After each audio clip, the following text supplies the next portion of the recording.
Macron, accusé. Deux espions français. Arrêtés à Kinshasa, la RDC riposte. Kinshasa est en ébullition. Deux ressortissants français ont été arrêtés pour espionnage lors d'une opération de sécurité de grande envergure.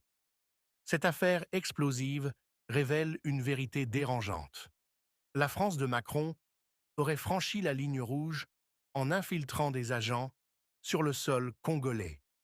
Une provocation directe à la souveraineté de la RDC, dans un contexte déjà tendu.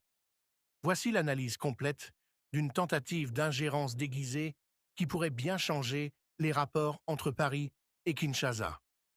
Il était aux alentours de 21 heures ce mardi soir à Kinshasa, quand le beach Ngobila, point stratégique de la capitale congolaise située dans la commune huppée de la Gombe, est devenu le théâtre d'une opération militaire d'une rare intensité. Les services de renseignement de la République démocratique du Congo, épaulés par la Marine nationale, la police et les forces spéciales, ont lancé une intervention coordonnée, rapide et méthodique.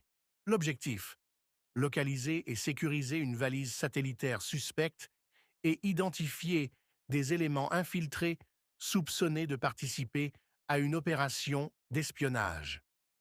A été totalement verrouillé.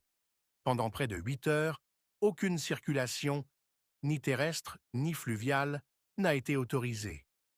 De maison en maison, de parcelle en parcelle, les agents ont procédé à une fouille systématique.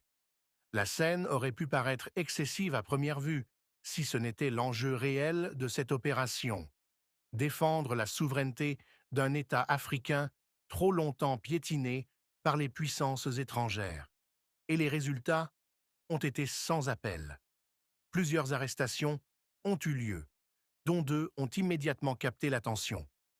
Deux ressortissants français, pris en flagrant délit, porteurs de matériel ultra-sensible, suspectés d'être en mission de renseignement.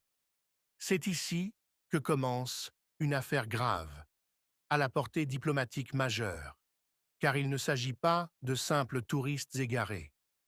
Les premiers éléments de l'enquête laissent entendre que ces individus ne sont pas étrangers au service français, ce qui impliquerait directement l'État français dans une tentative d'espionnage sur le sol congolais.